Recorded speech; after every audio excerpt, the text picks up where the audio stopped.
G'day, guys. Welcome back to the Aussie Gooner channel. And you know what time it is? You know what time it is.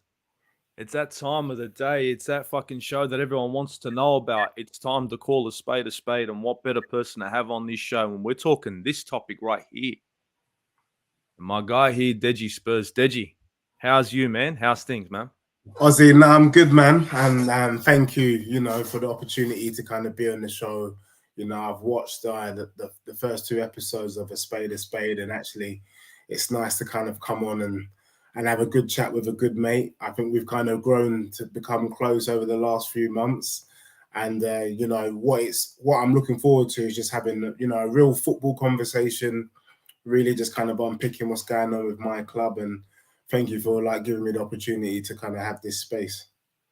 Man, look, it's an absolute pleasure. The Spade of Spade show is just us really talking about a certain topic, whether it be Tottenham, whether it be Arsenal. I want to break this down because, to be honest, when it comes to the situation that you guys are in, it's a little bit dire in comparison to where the season started. But look, I'm going to call it straight. Look, I think it's that time, and I think it's that time to call a spade on Tottenham Hotspur Football Club, Deji. There's no better time to do it. You guys started off this season. You guys were firing. Last season, got into the Champions League, another qualification. You know what I mean? That builds up that confidence. Yeah, it's like, maybe this can be the year we can make a push. We can make a push for the league. Your window started. And you guys were straight out of the gate. Fraser Forster, Richarlison, Bissouma, Perisic. What was it, Deji? What was it? Seriously, what was it about those moves that inspired your fan base? Because I know you came out with chess saying this could be the year. What was it? What brought you to the mindset that, you know what, these guys are starting to make the right moves. We could be moving forward finally in the right direction. What was it that drove you, man? I just want the vibe, man. Yeah, no, 100%. And I think it's only right to kind of start with the fact that I think it's the Conte factor. You got to remember that Conte came into the Spurs job in November. It was pretty much dire straits under Nuno. And, Conte managed to take what was a very poor Spurs side, and we picked Arsenal to the Champions League. Now, what you got to understand, it wasn't just picking Arsenal to a Champions League spot, but he made very average players half decent. So we're talking about, I always say that a marker of a good coach is how they're able to take quite ordinary players and make them do something special. And towards the end of last season, we saw Eric Dyer pulling that 8 out of 10s, Ben Davies pulling that 8 out of 10s, Sessegnon pulling that 8 out of 10s. And then, to everybody's surprise, we got these two unknowns, because let's be real, although they were playing for Juventus, nobody knew who the heck they were until they were linked with Spurs. Bentancur and Kulusevski kind of came in. Spurs went on a run, and we got a Champions League spot. So we got excited because for the first, Tottenham are notoriously stingy pieces of trashes. Levy doesn't like to spend. In any given transfer window, Tottenham, we would do well to reach 70 mil, okay? And in the summer, the Spurs faithful get given this kind of information that Levy's applied, he's spoken to the big boss, and there's 150 million war chest. I mean, 150 million to Spurs is a lot of money, and I think with what we've just seen from Chelsea, you come to realise that 150 million is basically one player. But for Tottenham, that's like buying a new squad. I mean, we sold Gareth Bale for 80 mil, and I think we bought 8 players with that money. Do you know what I mean? So, and you're thinking to yourself, Conte, 150 mil, Spurs are backing him. If Conte is able to do half the job he did last season, then, you're looking at Tottenham giving a title challenge or at least definite top 4. And I think every pundit, every fan, even Arsenal supporters were saying, you know what, I can see Spurs in the top 4 this season. So I think it was logical. It made sense that the Spurs faithful will pump their chest. And then we spent 60 mil on Richarlison. And for me, that was a big move. That was a big move because you guys don't make moves like that. You guys don't. You're not that team that comes in 60 mil Premier League player. You know, he's been around for a while, scoring goals. It was a big move. I mean, at the same time, we spent that kind of money on Jesus. Yeah, no, but for Spurs, for me, I've always liked Richarlison on a personal. I loved him when he was at Watford. He didn't do too bad a job at a poor Everton side, but Spurs to put down 60 mil for, like you said, a proven Brazilian striker meant that now Spurs have Son, Kulusevski, Kane, Richarlison. I mean, even if it's just for the name, that's a big deal for Spurs. And then you add a Basuma, arguably one of the best midfielders in the Premier League last season, was running things for Brighton. I think he did it at the Emirates. He kind of ran the show. He definitely ran the show when he came to the Tottenham Stadium. Now you're thinking, okay, Basuma starting in the midfield with Bentancur. You're thinking Richarlison now can be covered to Kane or Son or Kulusevski. Now we're looking across the whole wing. Across the whole thing. We're looking now. I talk about strength and depth. What you want when people talk about strength and depth, really what you're saying is you want to see some names on the bench. And when you were starting to look at the Spurs bench, you were starting to see names, decent names. Basuma's a decent name. Richarlison, that's a decent name. And so, yeah, I think, and then we did some interesting buys. I think Perisic was an interesting one. He's proven, regardless of that, Croatian, is always doing stuff. Yeah. It was an unknown. Forster had a good season for Southampton last season, actually. On a free. And as your backup goalkeeper, can you really argue that? No, you can't. On a free, you really can't. It's a you know what I mean? Like when you're talking about Fraser Forster, pretty decent keeper. Back up to Lloris. Yeah, it's not bad business. It's not bad business. No, it's not. You can't expect to get a number one goalkeeper, to play number two for you. Play number two, it's not going to happen. And remember, keepers hardly get injured. I mean, I know Lloris is injured now, but it's a rarity. So you're sitting on the bench. And then, we brought in one of the most exciting young people in Jed Spence. And again, remember, Jed Spence last season had a good FA Cup against Arsenal, had a good game against Liverpool. We managed to get it over the line, get him in. And we're thinking at the time, thank goodness, we've got somebody who's going to displace Emerson Royale and Matt Doherty. Why wouldn't the Spurs fans and the Spurs faithful think, bloody hell, that is a good window? Even now, me reciting it to you, based on what we knew, the knowledge of what we had of the players at the time. That's good business, and good business for Spurs. I couldn't fault it. See, the thing is, when I saw your transfer window, the only player that screamed out to me a little bit, in a negative sense, was Perisic. I looked at Perisic and I went, you know what? He's going to be a bench. He has to be sitting on the bench. He's too old for this. He's not going to be able to keep up. Maybe after 10, 15 games, it's going to start to show. It has shown in the later stages. The Basuma signing for me, when I saw him come over to Spurs, I said, okay, if it's Basuma, there's going to be another midfielder. There has to be one more. Because for me, when I looked at your squad, and I look at everyone's squad, I take my Arsenal cap aside and I say, okay, what is it about these guys, that we have to worry about? And when I saw that you guys were missing that 10, that Christian Eriksen, right? Like seriously, bring him home. When you guys didn't move for a 10, for an Arsenal perspective, I looked and I went, that's perfect for me, because your midfielders were so very similar, very like to like. I thought that midfield is just going to be more, how can I say, more of a brick wall than being flowing like a river. That was a big sign for me. Now, Fraser Forster, I saw that. I said, that's a good signing.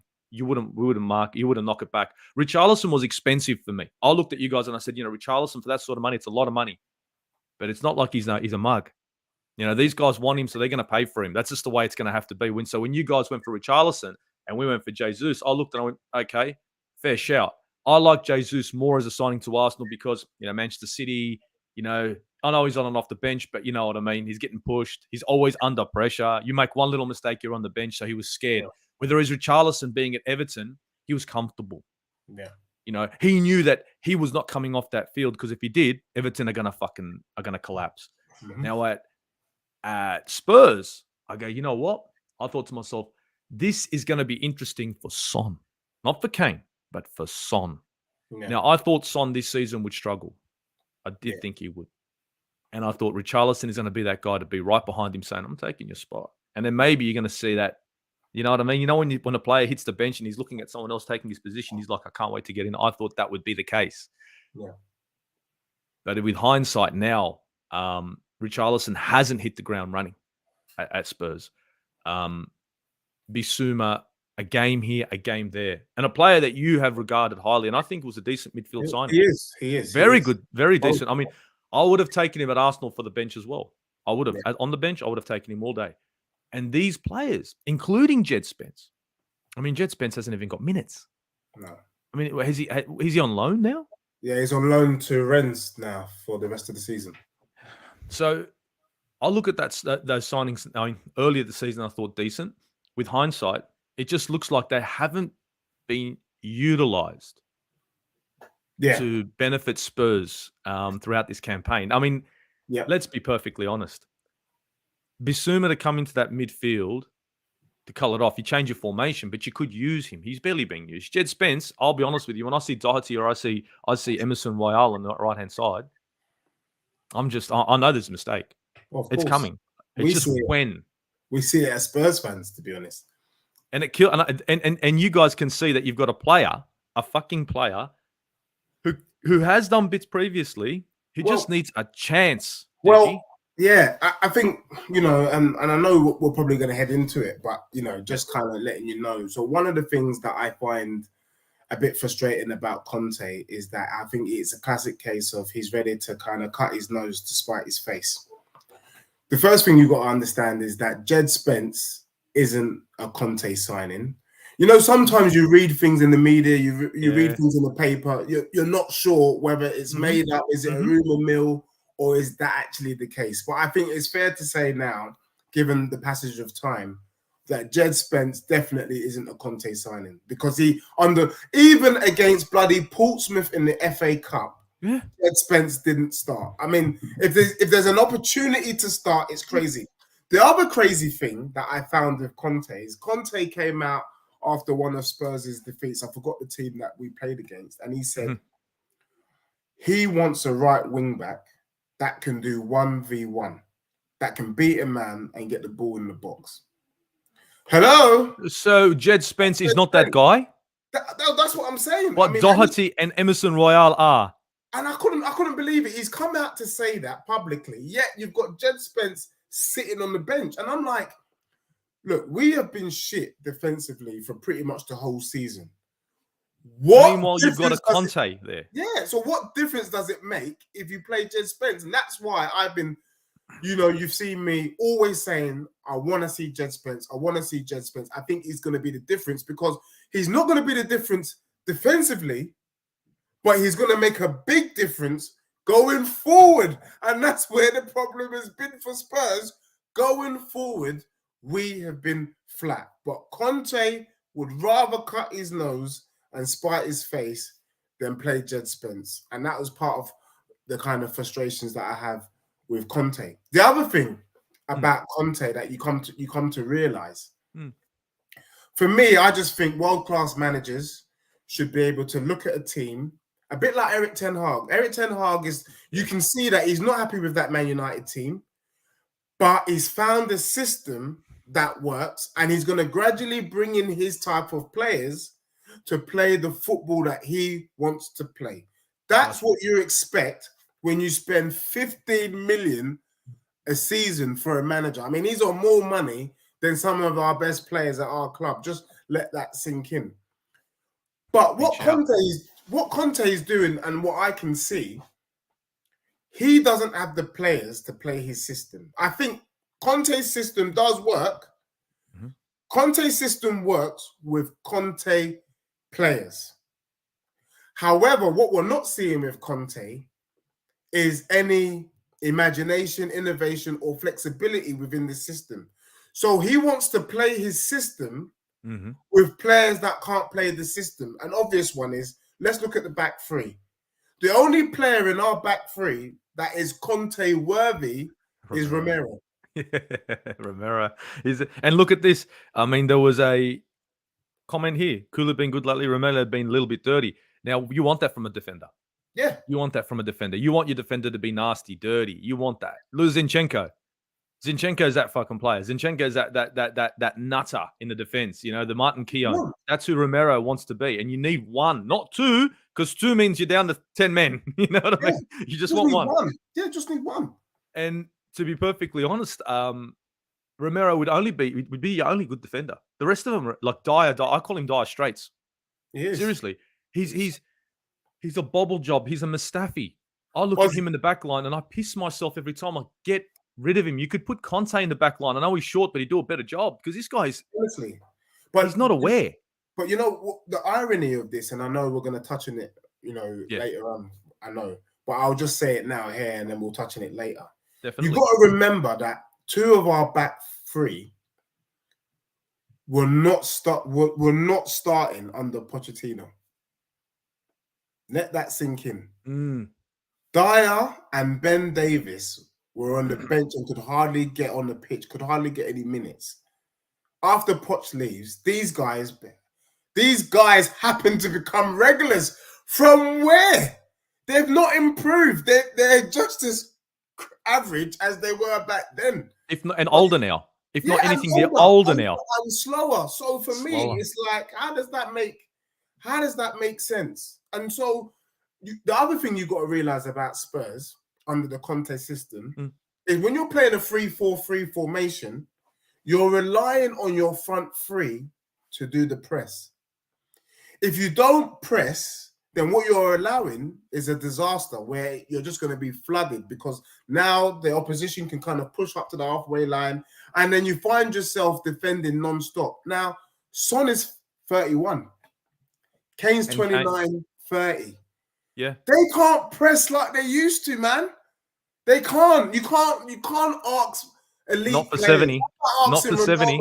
Press. You can't. Not for you can't do it. So if you're going to play that sort of system, you would need to have a Richarlison, Kulusevski, and someone spearheading, our forward line who's younger than Kane, because they can't do it. So now the front is a disaster, the back is a disaster, and then having two midfield against three midfielders in pretty much every game. Guess what? In the best league in the world, you can bloody play Bournemouth and not touch the ball. And that's literally what you find with Spurs. And so you find that we're under pressure from minute one. And it's self-inflicted pressure.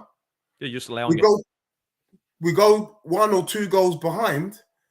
And then the reason why Spurs were able to kind of come out and score goals and win 3-2 high-scoring games is because at 2-0 down, would you say to yourself as a football player, Ozzy, you go, well, fuck it, then I might as well just go and see what happens. And that's what was happening. But you see, to be honest, I'll be honest with you, the style of football Conte plays will always be the same. He's always played this style of football. And look, big up to everyone in the chat. Guys, across the pond, this is Moss. You definitely have to check out his channel. Deji, who I've told to plug his channel, who isn't plugging his channel right now. So I'm starting to get the fucking shits, guys. You need to jump onto Deji's channel. He's only just started it. He hasn't said nothing to anyone, but I have left the link in the description. He's not mentioning it. I'm mentioning it. Subscribe to his fucking channel, because if you don't, right, I'm going to keep on poking him so he can fucking plug it. Seriously. He's not plugging his channel. What the hell's this, right? Big up, Jazz. Big up, Jazz. Thank you for jumping on, man. It's at last I caught you live. Man, I'm always live. I'm a live wire most of the time, mate. Trust me. You should ask my missus. I'm fucking on half the time. Look, to be honest, I looked at the way you guys play at the moment, and the issue I've got, the issue I've got with Conte's style of football is he allows pressure. Your issue is the middle of the park, right? Hasn't got the speed or the capability to transition quick in order to open up the game for your Sons, for your Kanes. That hasn't changed. And I look at Conte now, right? And you remember he was when I saw you guys winning those games, scraping wins, right? Mm-hmm. Scraping those wins, and I'm seeing Conte weaving his wand, getting those wins, but just barely. You know what I mean? You're just scraping them through. For you, as a Tottenham fan, you're like, I'm not liking the football, but I think there's more to come, right? I believe that the first North London derby, and it's not banter, you know me, I'm not talking banter, but the first North London derby, that was the eye opener. Now, it wasn't because it's Arsenal. It was because what Conte did in the game. When the game got out of hand, he brought on defenders. Yeah. Now, for me, and I know for you, Deji, you've just said it a minute ago. If you're going down 2-0, you throw the kitchen sink. So what if you lose 4-2? So what if you lose 5-3? So what if you finish 5-0? But you got to go for it now because you got to be that, that animal who's just about to be slaughtered by a whole bunch of hyenas. Like, you know what, my last hurrah. Yeah. And Conte in that instance showed his cards. It's like, you know what? Let's just curl up. This is a North London derby. This is something where two teams go at it like it's a clash of the Titans. For the manager to throw on defenders, I thought to myself, you know what? This guy, I think he's spent. I think he's done. Mainly because of how could you curl up like that as a manager? I don't know. Do you know what I'm talking about in that game? No, 100%. And I'm gonna touch on that in just a second. I just wanted to quickly make a quick point about. Yeah. So one of the things they say about Conte is that he's very rigid in the style of play. So, like, for example, if I'm a manager, I'll be like, look, I want, Basuma, I want Martinelli, you're playing centre mid. Play centre mid. Close down the gaps, do your little triangle, get the ball out into the strikers. Of course. Conte is rigid. He has, if you move here, someone's got to move here. He literally dictates how they move. So what you find with Basuma is come into Spurs as our replacement to Dembele because he's capable. But if you speak to Chelsea fans, they'll tell you that when Conte was at Chelsea, he literally handicapped Kovacic. Kovacic was turned into sideways passes. At the beginning, when he bought Basuma, he said that Basuma wasn't disciplined enough. When you see Basuma now, he's got the discipline. Why? Because he's just doing what Conte wants, which is the sideways passes, which really for that midfield to work, Conte needs to allow the freedom and remove the shackles so that the players can play. But let me now move on to the North London derby, and I'm glad that you brought this up. Because that was bullshit. That, when I saw that, I go, you should hang your head in shame. I can't believe Spurs fans didn't fucking give him a slap because he needed one. He fucking needed one. That was out of line. He did. Now, for me, what you've got to understand is that I agree. We were absolutely dog poo when we. That's fine, but you don't go down like this. You don't put on defenders. Fuck that. You're shit. You just keep going. So you've heard me say, Ozzy, that I'm a Conte out. Yeah, I still think he can do stuff, but I'm quite happy to see Conte leave. And I know a lot of Spurs fans will probably shoot me down for it, and I'll explain why. Even when Tottenham were rubbish, and I'm talking when we were finishing 8th, 9th, 10th, there was one thing that you could always guarantee in the season. That Tottenham would put in a fight in the North London derby. We might lose to you guys. It might be 3-1 Arsenal. It might be 5-0. It might be whatever it is. But definitely. I remember when we came, I think, with Harry Redknapp, and we had Bentley, Aaron Lennon, and we got the 4-4. You remember that game? And Bentley did that little volley and it went in. That was a crap Spurs team, but we went to your ground and we dug a draw. You know what I mean? Fight.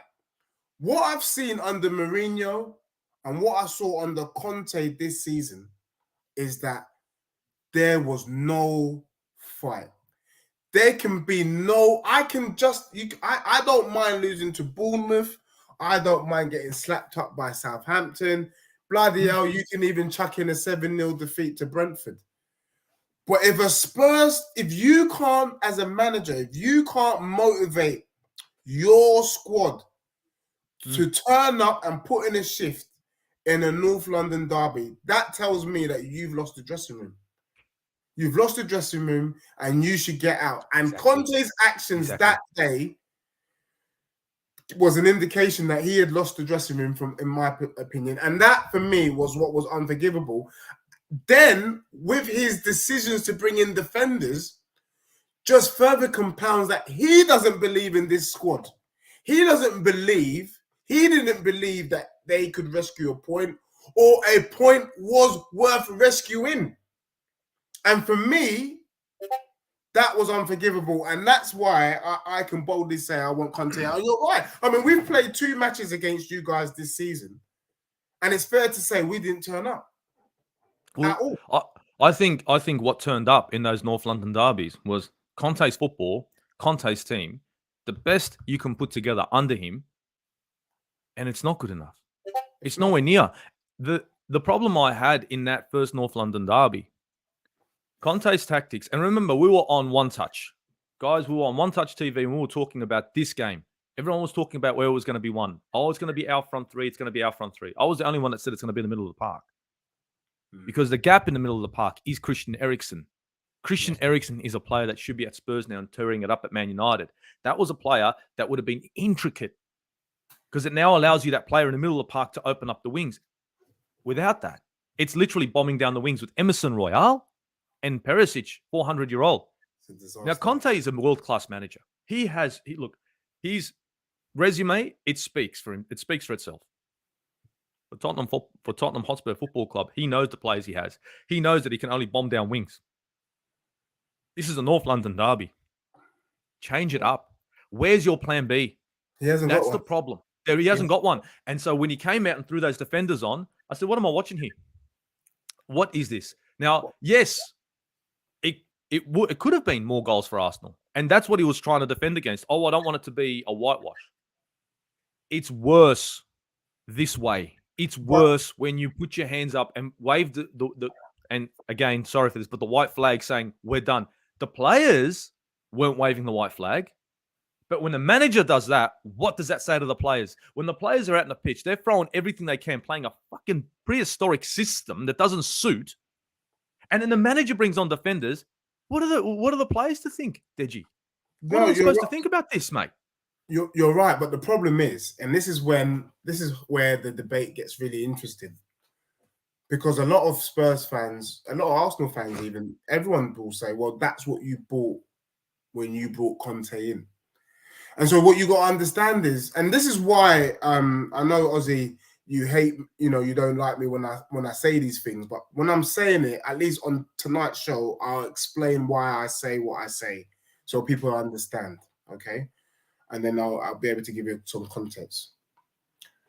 You always used to hear Tottenham, when we used to get a manager, say, we're bringing in a manager to play the Tottenham way. The Tottenham way was always attacking, progressive football. We don't win anything, but it's still progressive. We've still got the ball. We're still attacking. The beautiful game. We got away with it under Klinsmann. We got away with it under Ginola. Those were great days. Those were great players because we had great wins. However, in our conquest to win a trophy, we realized that playing the Tottenham way doesn't bring any trophies.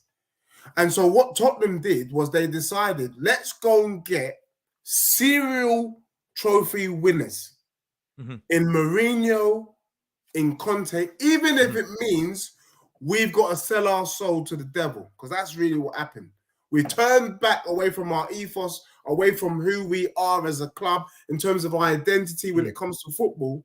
And we said, we're just going to do this dirty sitting behind the ball football to appease everyone with the FA Cup and the Carabao Cup. And hence why I said we lost ourselves when we decided that we made the Carabao Cup and the FA Cup bigger than what it is. And that's why you heard me call it out and say it's a Mickey Mouse Cup. But that really, it's not Mickey Mouse, but Tottenham turned away for those trophies. And for me, it just didn't make sense. So the other thing you got to understand is this. Tottenham, I'm not sure if we are a Big Six side. We keep talking about Big Six, but I'm not sure. Let me explain why.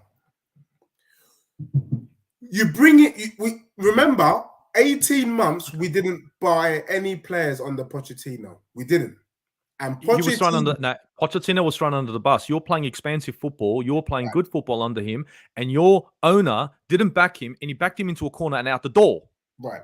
Then he warned our owner and said, look, it's going to be a hard, long road. I need resources for a rebuild. 3 months into the new season, hangover in the Champions League, he gets rid. What I call the goldfish. 5 years Pochettino was at our club, getting us playing great football, and you get rid of him within 3 months.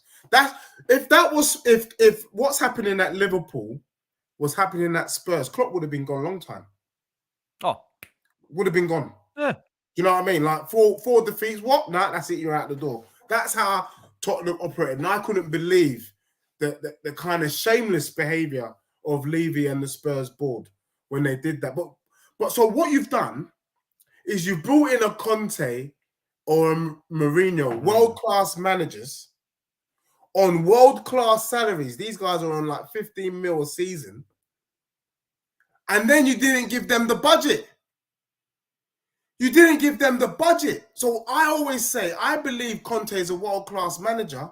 But what Conte wants and what he's been crying out for is a Tom Bowley, the chairman of the owner of Chelsea, who can give you the resources to buy one player for 100 mil, because Conte was getting upset that we couldn't go in for Fofana. Well, that's why he left Inter. He left Inter because of all this shit. Right. So we now brought in a world-class manager, and then we're telling him, oh, by the way, can you be cheap? It's like going shopping and not going for the expensive fruit. I mean, it just doesn't make sense. I don't want fruit then. Don't give me any food if we're not going to go for the best food in the shop. And that is the problem, and that is the frustration that you see with Conte. Conte needs resource. He can't do his job if he can't buy 100 mil, 200 mil type players. And so Tottenham are caught in no man's land. You want to be big, but you don't want to be big. So would you want to be? And for me, under Poch, I would have preferred Poch, which is we ain't got the money, but we'll find the Dele Alli for 5 mil and we'll turn him into a superstar. A bit like what Graham Potter's done at Brighton. I don't mind that, but then don't call us big. Or if you're going to go for a Conte and Mourinho, then be ready to spend 80 mil on an Anthony. Be ready to spend 120 mil on an Enzo. Be ready to buy Mudryk. Because if you're not ready to buy those type of players, then why did you bring them into the club? What are they going to do with Ben Davis? What are they going to do with Eric Dyer? What are they going to bloody do with Emerson Royale or Matt Doherty? What are they going to do with them? And why would they come with those players on the pitch? That's madness. What makes it attractive? And it's an eye opener, because when I saw when they got rid of Pochettino, as an Arsenal fan, I was happy because you guys were playing good football, right? And they got rid of Poch, and I said, okay, now they're fucked because no one's going to be attracted to this job. When they got Mourinho in, I said, okay, Mourinho to work on a budget. Good luck. It's going to be very hard. He's not renowned for it, but he can make things happen. But Mourinho's the kind of guy who comes in and he's like, this is what we're doing. This is who I need. This is how we're going to do it. He seems like that kind of manager who knows what he's going to be doing, and he knows what he wants, and he gets what he wants. Conte isn't like Mourinho in that sense. I think Conte is like a child.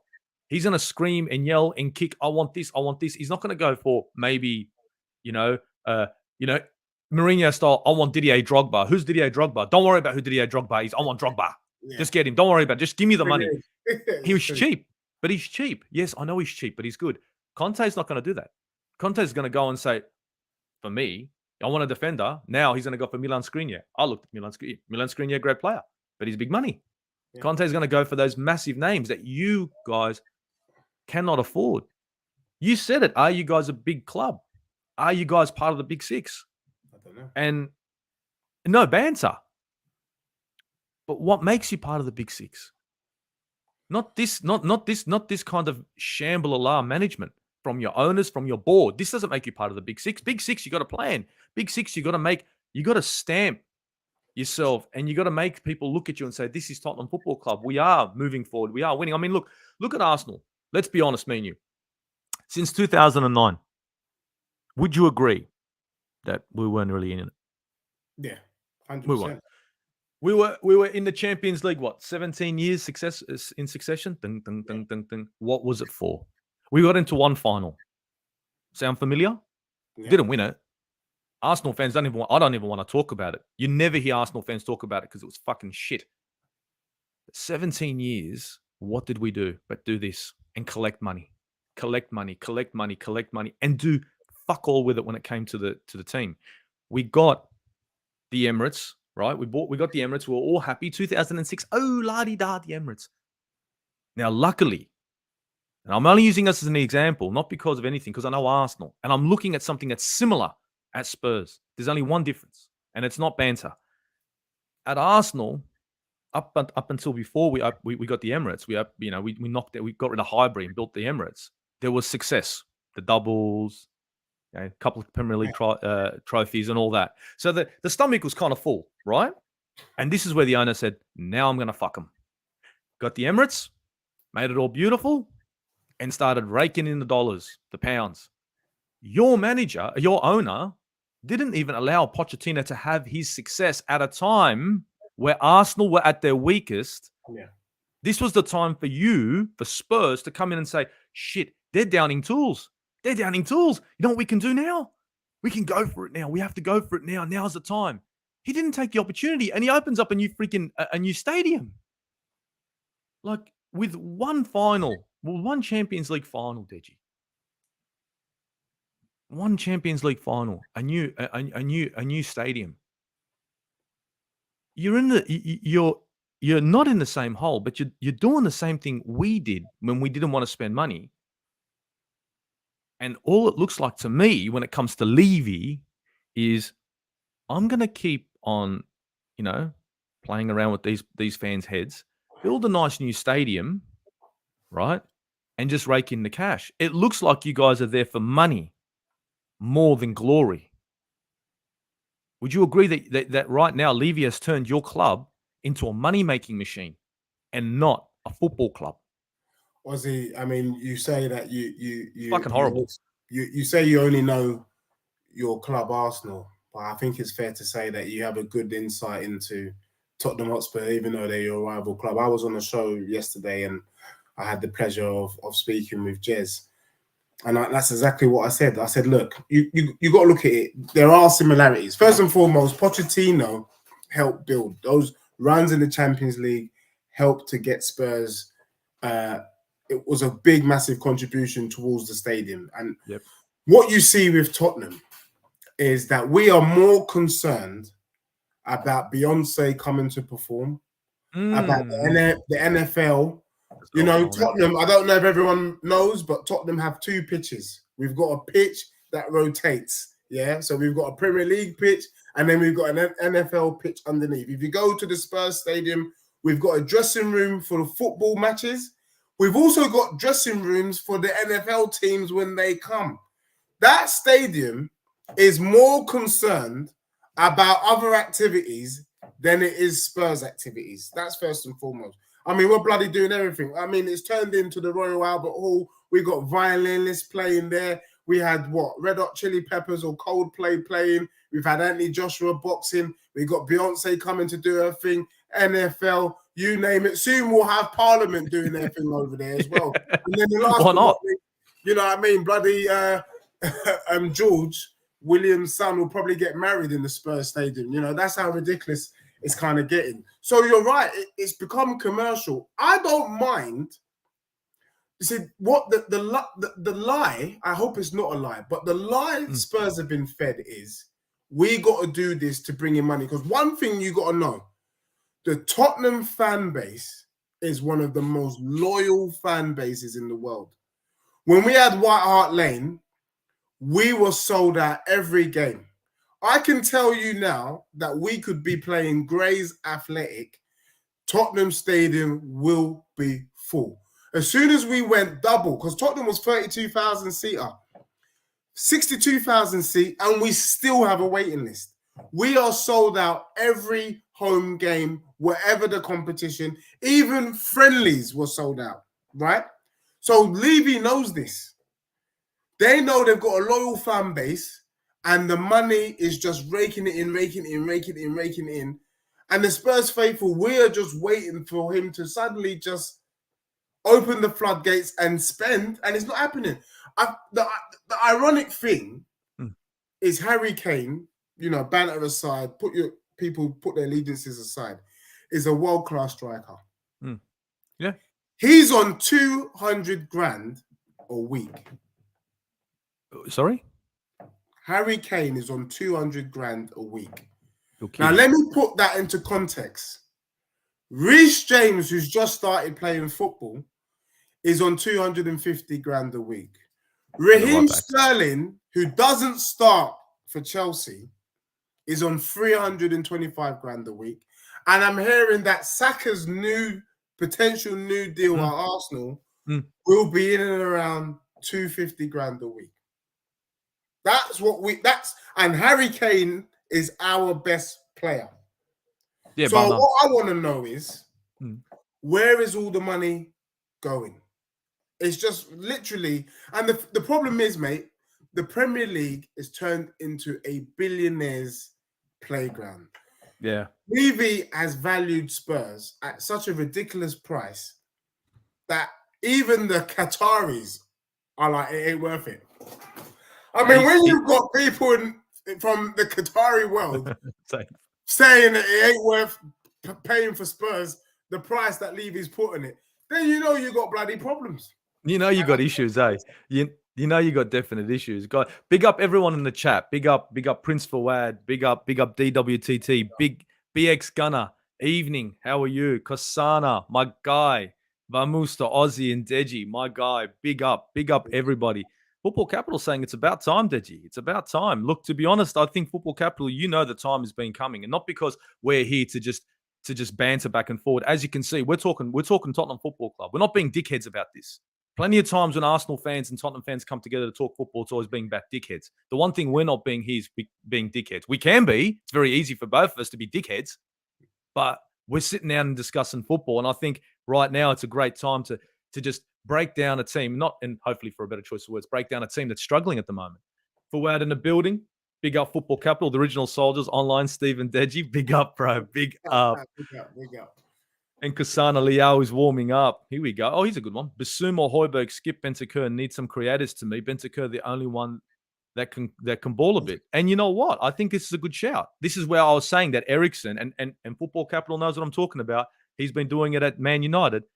That Eriksen, that player who can take a free kick, that player who can play through the middle of the puck. You know the man. Yeah, he's one of your boys. And it would have been a freebie, I think.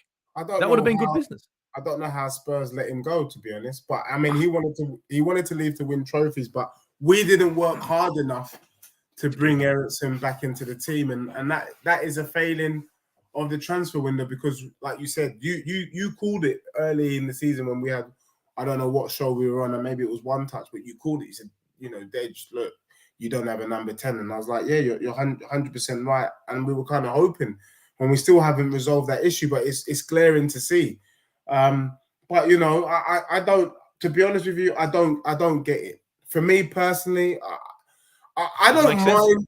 I don't mind Tottenham not spending money. Like, what I don't get also is the likes of Brighton can find players like Caicedo.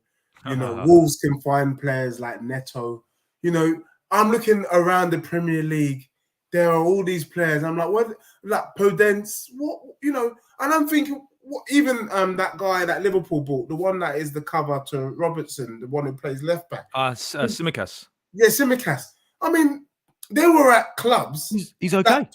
That Tottenham could have easily got, and for cheap. And I'm wondering, like, what's our recruitment doing?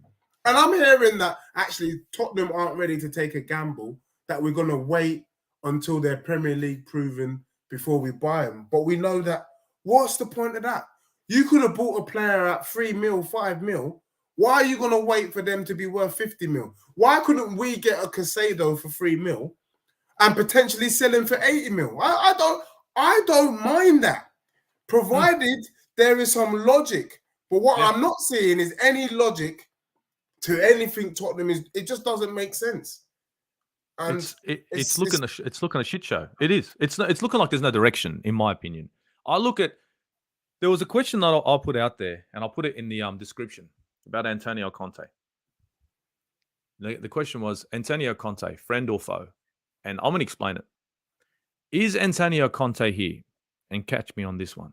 Is he here to collect a paycheck, or is he here to try and make Tottenham a success? And the reason why I asked this question, Deji, right? And everyone in the chat, feel me on this, is because we all know that Tottenham were chasing him the first time. He turned the job down. And we both know the only reason that he jumped back in again is because a lot of clubs weren't knocking on his door. So Antonio Conte, is he here for the right reasons? Because in my opinion, I believe that the biggest problem you have here is a manager who's not here at Tottenham Hotspur because he wants to make them a great club. I think he's just here so everybody in the whole world can see him again for his own reasons. I'll be honest with you. I slightly disagree, Ozzy. I think Conte, that's fine. Yeah, no, Conte is a winner. He wants to win. That's why he wants the big prizes, and he's an Italian. You know, he's a very proud Italian. I think what happened was, don't underestimate the power of Paratici, the geezer from Juventus. Who could be in a bit of trouble now. Yeah. Paratici said to Conte, look, Tottenham, world-class stadium, world-class facilities, world-class money in terms of pay. The only thing missing at Spurs right now is a world-class team. That's it. Everything else is in place. However, you are the man to do it. And I promise you, I'm going to get Spurs to do something they've never done before. What's that? Spend. I just told you that at the beginning of this season, we released 150 mil. By Tottenham standards, that is great. By Conte standards, that is rubbish. It's not good enough, given the kind of market. But what I will say is this. Conte wants to win and wants to win in a team that's capable of winning. I think Conte is mad enough to win a trophy for Spurs this season and leave. Like you said, he did it at Inter Milan. He won the Scudetto, and then he left because he didn't get money. And this is why we're at a pass at the moment in terms of the transfer window. You know, Tottenham only bought in Porro. Let me explain why. The Tottenham board are unsure of what Conte wants to do. He's walking. And Conte's unsure of what the board wants to do. So, fuck me. The Tottenham board do not want to buy Conte players. Listen.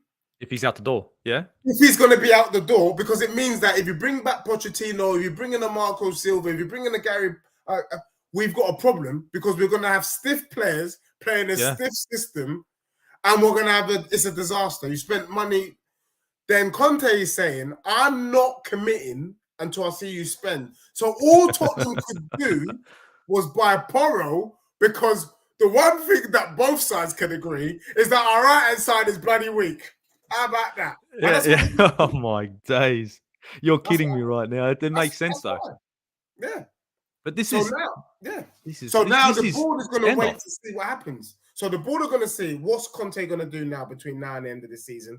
Conte is also going to assess the squad and then decide based on what he does. Because if Conte wins the Champions League, he's going to say to the Spurs board, I mean, I know, but let's just take it hypothetically speaking. The only way Conte will stay is if he wins a trophy, like the Champions League, and Spurs give him 300 or 400 mil. And do you see it happening, in all honesty? And look, banter aside, and that's why I don't see it happening. I think he's gone because it's, in the end of the day, I can't help this. You know, I need to put fuel in the car for it to drive. If I don't put fuel in the car, now I'm pushing the car. Do you know what I mean? I'd rather walk. I'd rather walk. You know what I mean? It's a lot easier to do that. I look at your owner, and look, big up everyone in the chat. Big up again, Moss. Big up. We got Alan Antic. Big up Aussie and everyone. Big up Arsenio. Yes, big up Alan. Big up Arsenio. Big up everybody in the chat. Big ups to everyone in the chat. Please like, share, and subscribe this content. And again, he's not plugging his fucking channel. Again, I'm going to remind him. This is starting.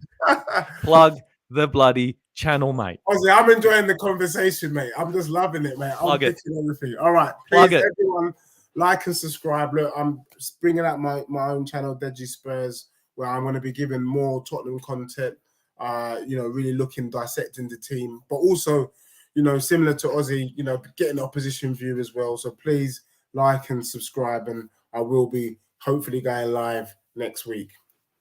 Thanks, That's Ozzy. the place to be. It's the place to be, guys. You got to go there. You got to check out Deji, because you know what? He's been around for a while.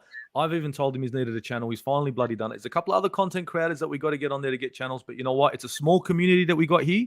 But I think the community that we've got here, me and Deji were talking about this, off air, that I think we've got probably the best community out there. We've got all the big guns and that, but I really do believe that this little community of ours doesn't talk rubbish. It talks some sense. Do you know what I mean? And I think coming to these channels, and my channel, Deji's channel, One Touch, Tony Claude, Moss, you've got DWTT.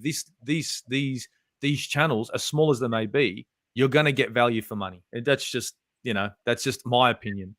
But Deji, I've got another guy in my targets when it comes to Tottenham Hotspur Football Club. He's in my sights. And that's your bum of an owner, Daniel Levy.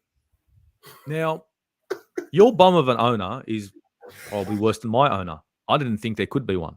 I seriously didn't think that. I thought my side that Dan Kroenke was the Antichrist. Yeah. This guy has taken it to another level. With all that he's done, with his money-making schemes that you've already discussed, isn't it time now for Spurs fans to hold him bloody accountable for what's going on? Because don't forget, this is the man who's decided, yes, we need a new stadium, and a nice stadium it is. But shouldn't an owner focus on some kind of success? In other words, I had Pochettino. I wanted a new stadium. I want all this. Why not back Pochettino? Get you guys and do this. I hate to say it, do the same thing Arsenal did. Get the trophies, build the stadium. You guys will be happy and just keep your mouth shut. But instead of that, he's gone for the dollars and cents. Is it time now for Spurs fans to unite and start holding this mug accountable for the shit show that has been Tottenham Hotspur Football Club? You haven't taken advantage of Arsenal's downtime, and that's because of him. He let go Pochettino, a manager that, to be perfectly honest, in the last few seasons, every Spurs fan is sitting there going, "What have we done? What have we just let go?" In your eyes, a Lionel Messi, you let him go for nothing. Arsene Wenger, because you had Arsene Wenger was in charge of Could have been 22 years, and Pochettino, I think most Spurs managers at most last about 2 years max. And he had lasted 5 years. So already just lasting 5 years, he proved himself to be unique and to be given time. He was our Arsene Wenger. He was transforming our the way that we play, the way that we see ourselves. It's because of Poch that we became a big six and all of that. Bruv, you know what? When it comes to Levy, I'm gonna drop some stuff. Hopefully people understand, but I totally agree where you're coming from. The issue though that we have is that on one hand, Levy is a good businessman because with limited resources, he has managed to kind of sustain the club, keep them in the Premier League, and what we've just agreed just moments ago, make sure that everything around the club is world class. Bruv, we've seen it with Leeds, we've seen it with other clubs. When you overspend or you lose sight of the bigger picture, you can get yourself into a dark corner very, very quickly and find yourselves with the tax man and then liquidation and all sorts, which thankfully I can say Spurs have never had to worry about that side of things. So that's the first thing. He's a good businessman. However, like you rightly said, Levy cocked up with Pochettino. That was a big massive mistake. Big time. And he lost sight of the bigger picture. And to be honest, I just think Levy and Enoch, it's not their time. I think they were early 90s, that kind of, we're going to do this business way. The way football is right now, if Spurs is going to progress, we need new owners. That's the truth. We need Levy out. I think he's done it. Sometimes I'm a strong believer in there are seasons for things. Like, you needed to have Arsene Wenger. He needed to do what he did, because if you didn't have Arsene Wenger, maybe some of the success, maybe some of the stuff that we've seen at Arsenal over the years, maybe it doesn't happen. Maybe Thierry Henry isn't Thierry Henry if it wasn't for Arsene Wenger. Do you know what I mean? So things maybe happen for a reason. I think Levy's done his job. He's helped stabilize the ship. He's built a fantastic world-class facility. Tottenham really now is prime for some mega billionaire who ain't got nothing to do and is pretty bored and the money's burning a hole in his pocket. So, you know, let me just buy a ready-made club, because that's what it's going to take to get Spurs to the next level. I don't think Tottenham can sell tickets and T-shirts and think we're going to be the team that we want to be. It's not going to happen. And that's why I would say I want Levy out. I think he's done his job, and I'm not going to knock him too much. I'm going to say, look, Levy, thank you very much. But there comes a point in time when you've got to also acknowledge and realize that you can't do any more. And the right thing for Levy to do is to get out of our club and to leave now. Him hanging in there, hanging in to do what? What are you going to do? What money are you ready to put? 150 mil, when you think about it now, is chicken change. Bloody hell, Nottingham Forest outspent Spurs this summer. That's how rubbish it is. So what we're talking here. He's killing us. Yeah. Tottenham as a club, we've got to be ready to be spending 300 mil, 350, 400 mil in the summer if we really want to compete at the top end. That's what it's got to take. You can't spend... If you spend peanuts, you get monkeys. And that's what's happening with Spurs. We're spending peanuts, getting monkeys, and then we're getting angry. You can't get angry, peeps. No. Levy needs to get out, but he don't want to leave. I don't see. That's an Ivan Gazidis situation. It's an Ivan Gazidis situation you got here. You do realize. Remember Ivan Gazidis at Arsenal? What he did to us? Ivan Gazidis did it. Now Levy's doing it. Levy's done the same thing, and we got rid of Ivan Gazidis. We all know he's at Milan now. But as soon as we got rid of him, we started to, as a fan base, we were able to breathe again because money was being spent. Football Capital comes in and says, keep up with the chat. I'm doing the best I can. Me and Deji are trying to have a chit chat. I'm sorry, guys. I'm doing the best I can. And he goes, it's about time. It's about time that Deji got himself a channel up. Bloody oath. Across the pond, Marcel, Said, Kolasinac, Guendouzi, Alexis, Nuno, maybe Lone Marquinhos and Balogun. Here we go. DWTT. Steve, does Deji have a channel up for that? He does. He's keeping it under wraps. I keep telling him to plug it. So I keep on poking on him, you know what I mean? So he can just get in there. Arsenio, here we go. DWTT. There you go, bro. Here we go. Football Capital. Here we go. When is Deji coming into the studio, Steve? Mikase Sukasa. I'm telling you, man, come into the studio, the Football Capital studio. Whenever you're ready, man, get over to Australia. We'll get you into the studio. Bring Fuad with you as well. Bring big Fuad with you as well. You guys have got places to stay and you got places to go. I'm telling you, you can't go wrong, man. You can't go wrong. I'd love to. Do you know what? That is a must. That I'm coming in live into the Football Capital studio. That has got to be on. It's on the wish list, and I hope to do that within the next 12 months. Why not? Do you know what I mean? Mate, you'd love it here. You'd love it here. Armory TV and FTCN Quality 2. Of course, mate. Please subscribe to the Armory TV. DWTT in the building. Arsenio Wonga, Football Capital. Sup, bro? He's asking you what's doing, bro. What's doing? Arsenio's always in the chat. Big up yourself. Big up yourself, man. Honestly, big up everyone in the chat. Big up everyone. Wonga. I love that. KSC doing championship every year. Oh, here we go. KSC equals titles. Yeah. Big up, Wonga. How you doing, man? How you guys doing? I'm just trying to go through, guys. I'm trying to keep up. I'm doing my bit. DWT, all right, bro. Thanks to you. Don't help me. Blah, blah, blah. Here we go. The guys in the chat, they're having a chit chat between themselves. Oh, here we go. We got one here. Poch and Spud seem like a good fit. Been a shambles without one another. Shouldn't keep him. Should have kept him, I guess, Pochi. Yes, I think that's what we were talking about too. I think it's the worst thing that could have happened to the Tottenham Hotspur Football Club, and that was the board. That was Daniel Levy. And to be perfectly honest, they haven't been able to replace Pochettino or his football. He wants to come back. He's waiting in the wings for the job, and I actually think that Conte will leave in the summer. I think even He if has to. even if he wins the Champions League, Conte's gone. No, I kid you not. He will be gone, and Pochettino will come straight into the team, and I think it would be a good thing for Spurs because the last 3 seasons we've lost our identity, and I can't lie to you, Ozzy. I would rather Spurs play the beautiful football we used to and win nothing than to watch this dire football that we are watching right now. Because I can't stand it. We got bloody Portsmouth and Preston North End outplaying us. I mean, it's a disgrace. Yeah, it's a bit of a shambles, man. Yeah, It's it's fucking not. horrible, mate. It's a disaster. So yeah. Man's name's Levy, but he won't leave. I know. Fucking facts. Fucking facts. It'd be good if he just took his own fucking advice, eh? It would be nice for fucking Spurs. He needs to. If Levy really cares about Spurs and the Spurs faithful, he should leave. Honestly, because now you know, I mean, I read an article this week or last week that said that Europe is basically become feeder clubs to the Premier League. That's really what it's becoming in terms of the kind of money that's being spent.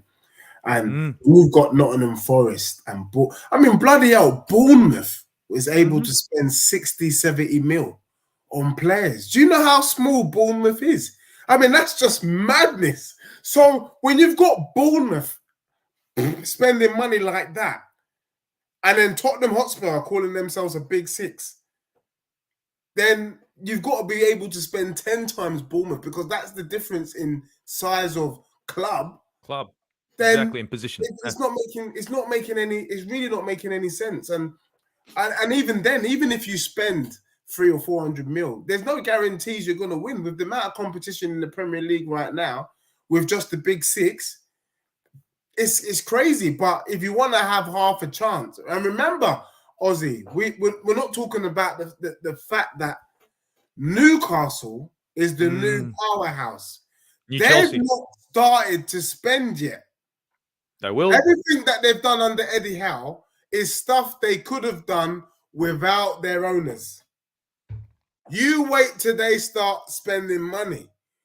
That's a big 7. Maybe and now it's how are you going to compete? How is this team going to compete? Is it time? Like, look at this right now. Now I look at it and I say, the 12th man. We all know what I'm talking about in the chat. Everyone knows what I'm talking about. The 12th man, being Deji and being the Spurs faithful. Is it up to them to start forcing this club to become relative in the Premier League and not just another team? Because you're saying you're not part of the top big 6. You've got the stadium. Is it time now? And we saw it at Man United, and we saw it at Arsenal with planes flying over the stadium. Wenger out. We want more. Is it time for the fans, including yourself, to start demanding more of these players, to start demanding more of Tottenham Football Club, to start demanding more of Levy? If you guys get together, you guys are filling that stadium. So from Levy's perspective, I've got a full stadium. I've got happy fans, happy Tottenham supporters. They're filling the stadium. They're not complaining. Is it time for you to show how disgruntled you are and to make a stand to force Levy, to force Tottenham Hotspur Football Club to move in the right direction? Because in my opinion, if you don't make a change in your attitude, the 12th man could be the reason why Tottenham Hotspur Football Club doesn't go to that next level that you guys have been ready to go to since 2010. Ozzy, do you know what? I would say that a few years ago, that would have been a possibility. I think in today's world, we have no chance. Let me explain why. I know I've got some mates who work in construction who are part of the Tottenham rebuild, you know, the new stadium. Yeah. Levy believes his own hype and thinks he's a celeb. Let me tell you now, Levy does not give a shit about the Spurs fan base. He is Tottenham. If the Tottenham fans understand what I'm saying right now, Levy thinks he is Tottenham. He is not going anywhere, and there is nothing that you can say to Levy, even if the whole stadium went boycotted boycotted Spurs, this brother is not going nowhere. The other But thing if you do the same thing, sorry to cut you off, but if you continue to do the same thing and expects a different a change at the end of the day, it's not going to happen. You need to make a change. And I know Levy doesn't care. Yes, I know what you're saying. But if you go out, you start walking out of games, you start protesting outside, he might not give a shit, but the media will. The media will. They'll lap it up. It's about putting the focus on Tottenham Hotspur Football Club. So the whole world can see that this is not right. I'm just trying to make that point because if you guys sit on your hands and say, oh, we want more, we want better, but don't do nothing about it, it looks like, and this is horrible to say, it looks like, Oliver, please, sir, I want some more. It's not right. It's not right. It's not fair. I don't like coming onto this show and to tell you that I actually don't think there's anything that we can do. Levy is that powerful. Levy, remember, is on the board of the Super League that they wanted to do. He's one of them. Yeah. Pep Guardiola came out today and he name-called Levy as one of the reasons why Man City is under investigation. He called him out, yeah, as one of the culprits for this whole thing. So Levy is a very powerful man. Whether we like it or not, he is. And as a Spurs fan and a Spurs faithful, we have to accept that. The other thing is this. Unfortunately, Levy, just like Arsenal, Spurs have a waiting list. So even if the current season ticket holders protest, guess what? There's a whole waiting list. Yeah, but that doesn't. If I let's say I buy I'm a season ticket holder. You're a season ticket holder. We're at White Hart Lane. We all leave 30 minutes into a game.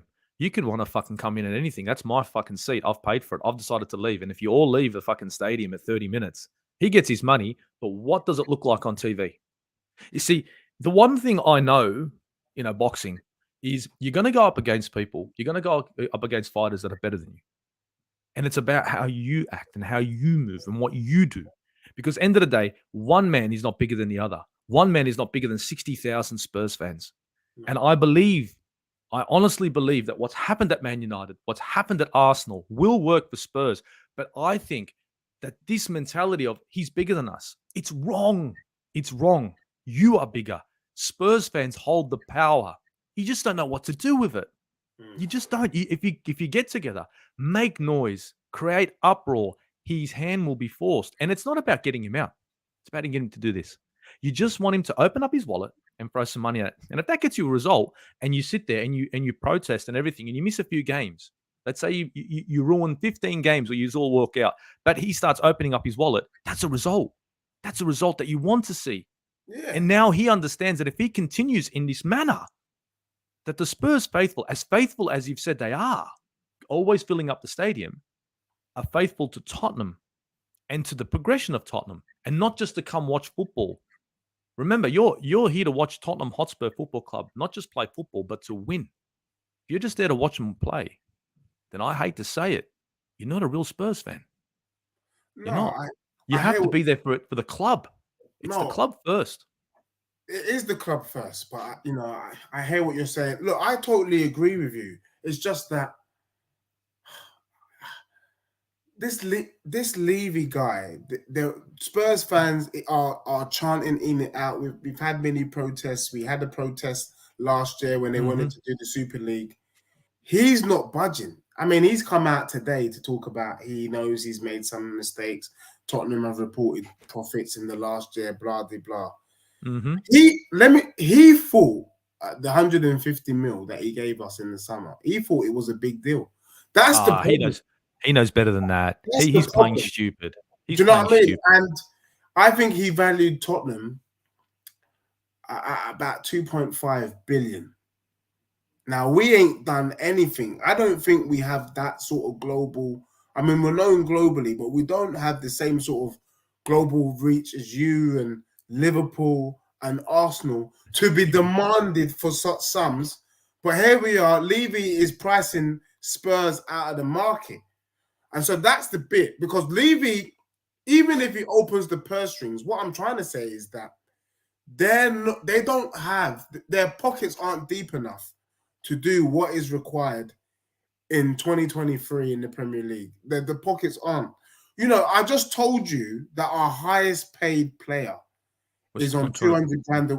Son, with all the exploits Son has done, is on 192,000 a week. Yeah, that is a lot of money to you and me. But in the grand scheme of things, Raheem Sterling is on more money. And what has he done recently? And I'm not knocking Raheem Sterling. He's a great player. But there are lesser men on more money than these players. Exactly. So you can see that Spurs aren't ready to spend no money. They're not. Look, bruv, Porro. We needed Porro. 40 million euros. 40 mil is the release clause. And it took us a month to do what we knew we had to do. A whole month. Wouldn't it have been better on the 2nd of Jan just to play the 40 mil and get the guy in sooner than later? But you're right. You're right. And Arsenio Wonga, look, he's saying it. Excellent point, bro. The media will jump on the chance to this harmony at Spurs, same way they jumped on it when it was with Wenger out. The only way you're going to get your owner taking you seriously is when you act seriously. If you guys stay back timid, I'll be honest with you. If you sit back timid, then he's just going to control you guys all day. And I know he's not leaving. And I know he's priced you guys out of being bought by anyone. Who cares? Make him spend.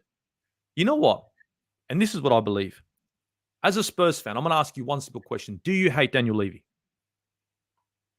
Yeah. Okay. So if you hate this man, right? And every Spurs fan would agree that he's a mug, then they hate him too. How about this? Give him a headache, even if it means no result. Drag him through the fucking mud. Dirty him up. Because right now he's looking clean. Dirty him up.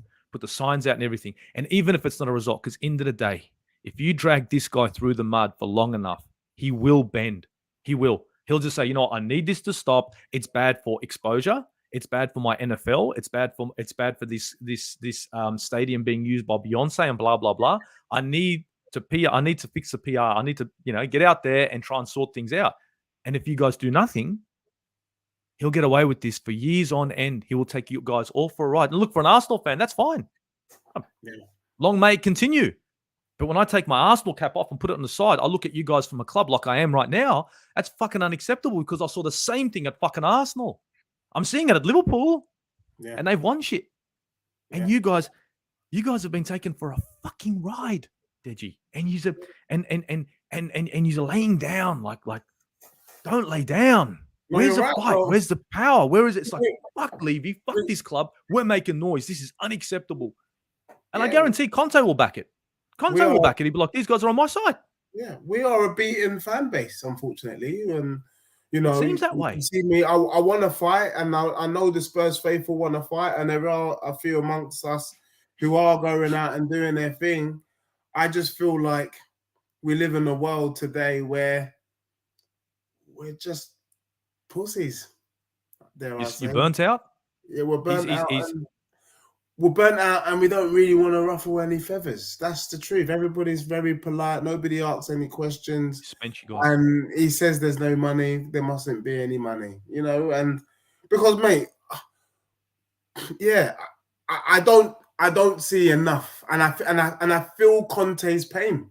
I feel his pain because he's saying, do you really want this or not? Yeah. Are you ambitious or not? Do you want it? Because I can do it. But are you ready to push the boat out? And Levy's, look, our January transfer window was a disgrace. Oh, fucking oath it was. We bought one player. You tried to get Trossard. That didn't work. Yeah. We didn't want to spend 27 mil on Trossard. That was too much. Well, not seriously. So when you see shit like that, bro, you lose power. You lose energy. You get tired. You go, fuck it, I can't be bothered. Do you know what I mean? Because it's like, it's more of the same. And you just hope and pray. That's why I said to you at the beginning that I'm even prepared to get a Graham Potter, a Marco Silva, a Pochettino back, someone who can work a team on a shoestring and do a job, because I don't expect Levy to spend the sort of money that Conte wants, and that's why I know Conte will be gone. But you're right. If the Spurs fans can rally up, and if we can get Levy out, that would be amazing. And you know, Levy is doing a great job, because even though I said Levy priced Spurs out the market, I can't believe, with everything, with all the shiny lights at Spurs, I can't believe that there's nobody that wants to buy him. That is the maddest thing. Surely, why is those owners, the Saudi ones, why are they buying Newcastle when there's Spurs? Because Like, what was being overlooked? I just don't get it. Because it's a cheaper buy. It's a cheaper buy-in. You know, Newcastle's not going to. They're not going to spend $2 billion on Newcastle. I mean, don't get me wrong, your stadium's built, but they look at it and say, "Look, we can build a stadium. We can do all that. We'll do it from the ground up. It's cheaper." Captain's Corner's got here saying, "Look, Conte has no desire to be at Spurs." Seriously, he has no desire to be at Spurs. He's saying it. Yeah. And to be perfectly honest, we've got Arsenio. Captain's Corner, true. So, but when no clubs are coming for him, he had no choice but to take the opportunity for the job. And he's right. No one was coming in for him. He took the job. And this is where I think that he's not there. He's not there for the right reasons. No, saying he's in it. I do think this. I hear what you're saying, but I do think that Conte is going to do at Spurs what Mourinho didn't.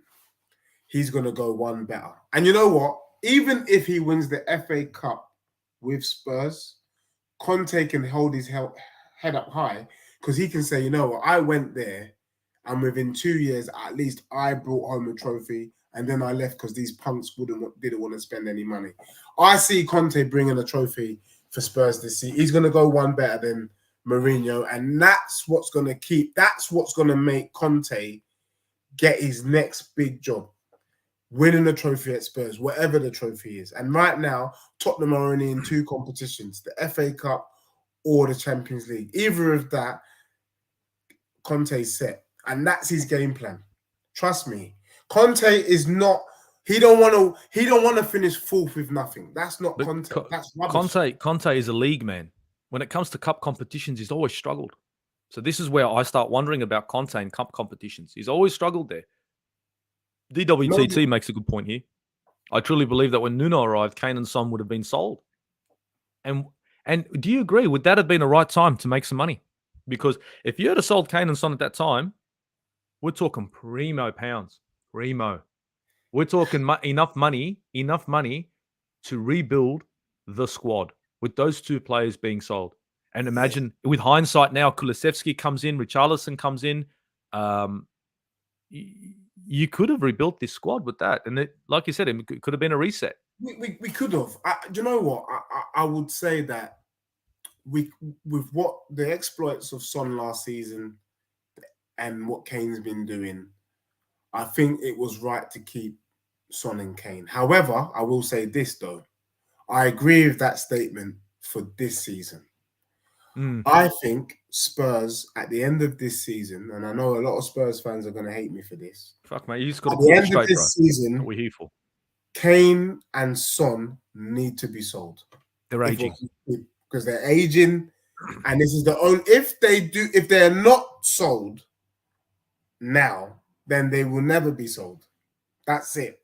They're going to retire. They're going to retire at Spurs. And I was going to come to that point. Aging Harry Kane. Aging Son. Yeah. Time to be sold. Do you reckon that Richarlison and Kulusevski are going to be enough? I don't. I think... No. So I've got an idea. So I'm thinking... So my idea is we sell Son and we sell Kane. Because look, let's be real. Yeah. Son and Kane have been the 2 biggest players for Spurs in the last 6-7 years. Yeah? So at the moment, we are heavily reliant on those 2 players. Mm-hmm. The other thing we have to accept, Spurs fans, is that there's going to be a day where there's no more Son and there's no more Kane. Exactly. So we need to get ready. I'm saying at the end of this season, let's get ready now. A bit like you guys when you made your bold move with Aubameyang, Lacazette. Let's just we're going to need to do it at some time. Let's do it this season. And yes, I agree. I think Richarlison and Kulusevski are the replacements. Richarlison on the left, Kulu on the right. However, we need a world-class number 9. And the number 9 that I'm saying Spurs need to use the money to go and get is Osimhen from Napoli. I think if we have a front three of Osimhen, number 9, Richarlison, Kulusevski, that could be the new front three for Spurs. And that could be very exciting. But we, as a fan base, have to be ready to make that move now. Because if Osimhen leaves Napoli and he comes to the Prem, we are done for. And I can't think of any other striker of that ilk that Tottenham can go and get. So we need to get Osimhen. Richarlison's there, Kulusevski's there, and then what we need is a backup to Osimhen. Kane should go to like a Bayern Munich, quickly win 2-3 Bundesliga trophies, and maybe even the Champions League. Son, the same thing. They're legends, they're heroes. But we got to make that move now. If we don't, we've done another mistake. We've missed the boat, and we're going to be walking in the wilderness for years to come. I worry about Richarlison. I say as a Spurs fan, I look at Richarlison and I say to myself, he's no replacement for Son. Not even close. Not good enough to tie his laces. Not good enough to tie Son's laces. He's got how many goals this season? No excuses. I think Son is a better player. We both know it. But I think Richarlison is good for the bench. I think Kulu, great shout, great player. But I think you need a winger and a striker. I think Richarlison has to work for that starting line. Because if he doesn't, then this starts to sound like an Eric Dyer situation where he was on the bench and now he's a starting line player and he wasn't good enough. This season, Richarlison has not earned himself a starting line position. He hasn't really done enough at Spurs. I reckon you guys go in for a winger and a striker. It's a bare minimum, and a 10. You need 3 players minimum. Well, we need 7 players. Oh, look, that's not going to happen. But 7 players.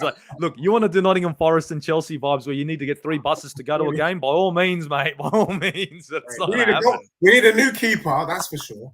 We need a keeper, yeah. So that we know. If we're going to stay with Conte's system, let's Conte system or no Conte system, we need a centre back. So we need a keeper. We need a centre back. Our left back is coming from Udinese, but we need a number 10. That's 4. We need a backup to Kane. We still haven't done that. So Spurs need at least 5 players. I hear you on Richarlison, but what I will say in Richarlison's defence is that he's been playing second fiddle and he's been played out of position. I think what Richarlison needs is a run of games where, look, I'm not wishing bad on any player, but he almost needs at least 4 or 5 games where he's on the left-hand side because that's his favoured position, where he knows he's not going to come on at the 75th, 78th minute to try and do something with 10 minutes left of the match. He kind of needs a good stretch of 90 minutes. And then if he has 4 or 5 games of 90 minutes and he still hasn't scored, then I'll take it that he hasn't lived up. But at the moment, he's getting scraps in terms of minutes. It's in a new club, in a team that isn't trying to find him either. It's hard. Like I said, I like Richarlison, but I just think it's tough going at the moment. I've got Soldado vibes. Richarlison gives me Soldado vibes. Oh, no. He does, man. He gives me those Soldado vibes. He's great here, but bad there. For God's sake, Reece Nelson's been more effective, and he's injured. I don't think he's good enough. I don't think he's good enough at Spurs. I honestly don't believe it. Look, football bands are saying... Who do you think, or who do you know in world football right now that you think if we've got him, he will do a better job? See, you're in trouble here because football bands makes a good comment here. Why would Ossenheim go to Spurs? It's what you can get, who you can bring in, who's attracted to your club. Well, if we win the Champions League, he will come. But let's say you don't, because it's highly likely you won't. What happens then? Because then it comes down to your recruitment. Remember, you were talking about recruitment and what's going on with your. I mean, you're gonna have to have an academy of some sort. Does Tottenham Hotspur not have an academy where academy players are coming? We don't. No, this is unacceptable, and this comes back then to management. See, a left winger for you guys is key. A striker for you guys is key. Very hard positions to fill, and it's like, oh, who do we get in? It's what you can bring in and how much you're willing to spend and who's going to buy into it. Because look, if you look at, I'm looking at a discussion between Arsenio Wonga and Captain's Corner, and big up both of you because I'm reading this. And they're both talking about Conte and the reason why he came to Spurs. You know, Wonga's saying the reason why he came to Spurs is because no one was knocking the door. And Captain's Corner saying he doesn't work that way. But the way I see it is Conte, in my opinion, I'd have to agree that he's only at Spurs because he needed a job. Now, I think this season is going to be massive for Spurs for the next manager to come in. And you guys need to start making sales. You need a left winger, you need a striker, you need a number 10. You had an opportunity for Christian Eriksen. That's out the window now. That's gone. So now you need to spend on a number 10. James Maddison is sitting there at Leicester. He's up shit creek. He's a great number 10. Yeah. Telling you, I hate him, but he's a great player. I'd even take Harvey Barnes. Harvey Barnes is decent. I like him as a decent player. Maybe not world class, but he's got potential. Harvey Barnes is a good shout. You know what? You made me think. You made me realize something of Spurs, which is it's the whole situation is. Look at this, Captain's Corner. Levy sold a dream to Conte. Tottenham owner needs to go. Facts, Captain's Corner. Yeah, Levy needs to go. But the funniest thing is that we find ourselves in a situation where it's a bit of an oxymoron, and I'll explain why. So Conte is not happy with Levy because he's not been given the backing. But Levy will say to Conte, I've given you more backing than any other manager, which is a fact. Yeah, but nowhere near enough. I know. His levels are here. But it's true. He has. And then okay. Levy will say to Conte, well, Spurs are having a shit season. And Conte will say, well, it will continue. We're 6 points off Man City, and we're still in the FA Cup, and we're still in the Champions League. So is it really that bad? So both sides are playing on facts, not feeling, if that makes sense. Yeah. Because both sides have a point, and that's the problem. We're quite robotic in our approach to things. Like Conte is like, well, what? Like the Spurs fans, the Spurs faithful will say Spurs are having a crap season. Conte would be like, well, really? When you really break it down, I've worked miracles with this squad. And then Levy will say, well, I've backed you more than any other manager. So we're just going round and round and round in circles. And this is why Spurs are not going anywhere. And actually, it needs one of them to cock up, basically, in order for us to see progress. The question is, and only time will tell, which we will know very soon, is who's going to cock up first. Is it Conte or is it Levy? I will say, just based on history, that Conte will probably leave. Because I do not see... The only way Levy leaves is if somebody comes in and makes this brother an offer he can't refuse. I don't think he gives a... He don't give a... They're booing him in the stadium and he's just sitting there. He's getting booed. Boos are something, but when you got planes flying over, you got signs, you got walkouts. You guys need to come together as a fan base. As much as you all love Tottenham, you guys have to come together as a fan base and make a stand. Trust me, you need to make a stand. That's what Arsenal did. We made a stand. United did it. They broke into the stadium. You need to make a stand. I'm going to ask one more question, and this is an easy one because you've probably been thinking about this whole season. What's it going to take? What needs to change with that starting 11, right, for it to become a top 4 team? Let's be honest. If I could give you 250 million and said, go for broke, would that be enough? Or would it mean, no, the money wouldn't be enough. I need a new manager. I need a new owner. Is it going to be money that's going to fix it? Or is it going to be an owner that's going to fix it? Or is it a manager? Or is it all of the above? So tell me what's wrong. Tell me how to fix this problem. Tell me in your opinion, how do we fix Tottenham Hotspur Football Club? If this January transfer window was still open and you had all the options, what would have to happen? Would it be owner? Would it be manager? Would it be players? It would be, for me at the moment, it would be manager and players. And I'll explain why. Go for it. I think that Tottenham, you see, my biggest issue with Conte this season and why I said Conte has to go. Conte is also partly responsible here.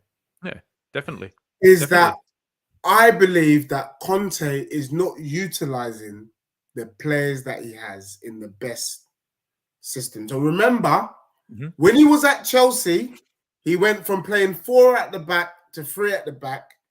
And in doing that change, he got it over the line, whatever.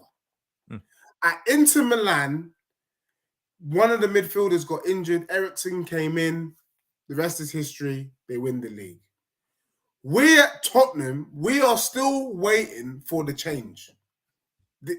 Whatever it is that takes Spurs on the way. Now, for me, let me tell you what I think we need to see. We need the Pochettino starting lineup. 4-2-3-1. With the Pochettino manager? With the Pochettino manager? Pochettino, under Pochettino, look, we need a new goalkeeper. We need a centre-back. At least, that's it. The rest we can work with the current squad. Because I think if you deploy Son left, Kulusevski right, Richarlison as number 9, and Kane to play our number 10, because let's be real, after KDB, if banter aside, Kane is pretty good in terms of distribution, and he likes to go deep anyway. So you're not asking him to do something he isn't already doing. Then you can have Bentancur, Bissouma, Bentancur, Herberg, whatever, just sit in the 2 and have a flat back 4.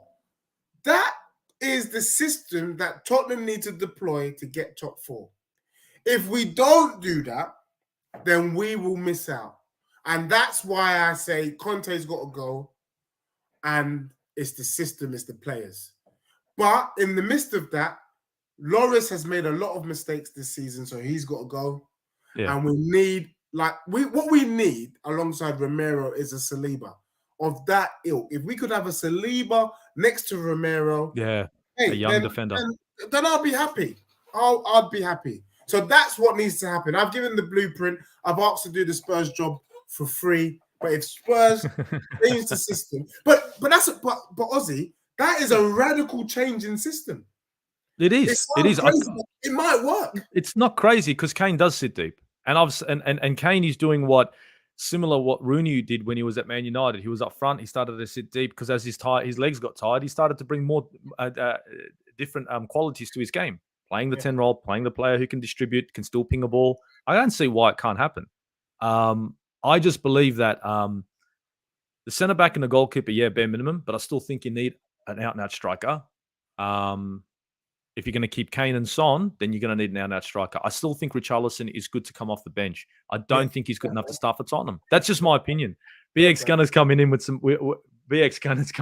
fucking banter. Spurs need a new badge, a mascot, kick color, and name. Here we go. Budek, you got to try this. This stuff is bad. It's going to get you fat, but he's got the Budek out of Budek Brothers Bay Street. Look, I don't blame you, man. It's a great breakfast. Serve breakfast, mate. I'm telling you, this thing will get you fat. And look, Football Capital's got it right on the noggin. Are you guys going for 2 hours? Look, to be honest, no, we're not. We were just about to wrap it up. Yeah. BX Gunner saying, Deji, are you kidding? What do you mean? What do you mean, BX? Do you think that they need more players, or do you not like the lineup? Is it the formation? I think that formation can work. I don't see why that's so unreasonable. What I do agree, though, Ozzy, taking what your point about Richarlison, fine. I don't care. Get Osimhen in. The problem is that will be a very hard sell. For him to come to Spurs, it's going to be very hard now. If we are serious about wanting to be a big club, then that's the sort of signing Spurs should be getting over the line. Honestly. If we're not going for a top striker like that, who else? We can't afford to look. We've like you said, since like Dennis Sheringham and Klinsmann, since Kane came into the fore, we've not been able to find a decent backup. So Daldo, Llorente, bloody Vinicius Jr. I mean, the list goes on. So we forget.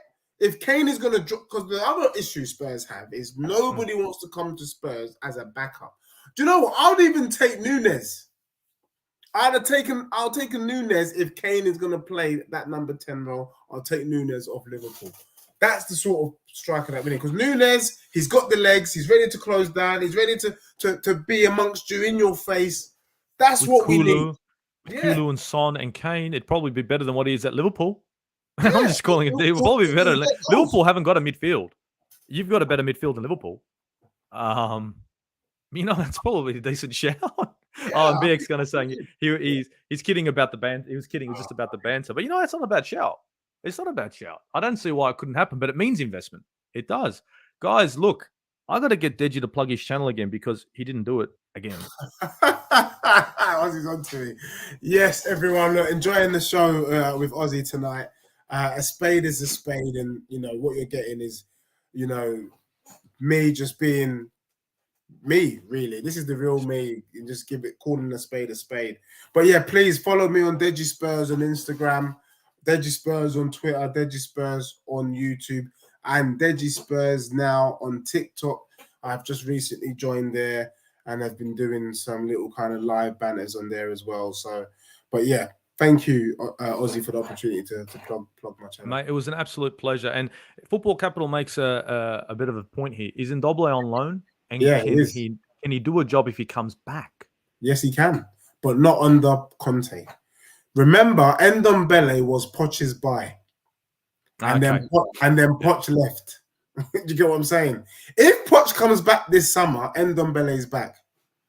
One Touch TV, of course. One Touch.